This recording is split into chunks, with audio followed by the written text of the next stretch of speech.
আসসালামু আলাইকুম এভরিওয়ান। আজকে রান্না করব লতি শুটকি দিয়ে লতি রান্না।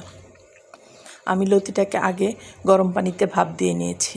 লতিতে দিয়ে দিব মরিচের গুঁড়া, হলুদের গুঁড়া, লবণ আর ছোটো চিংড়ি দিয়ে এটাকে ভালো করে, আর দিব কয়েকটা কাঁচামরিচ, অল্প একটু পানি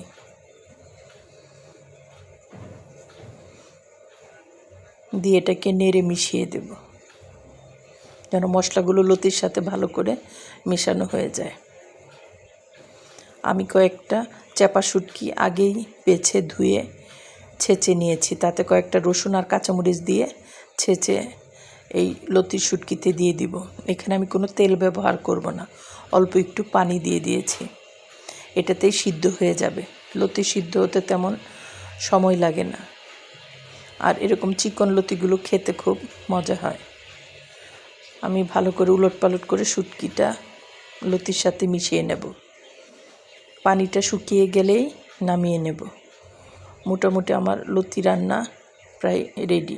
পানিটা একটু শুকিয়ে আসলেই মোটামুটি লতি খাওয়ার জন্য রেডি। এরকম হলে নামিয়ে নেব।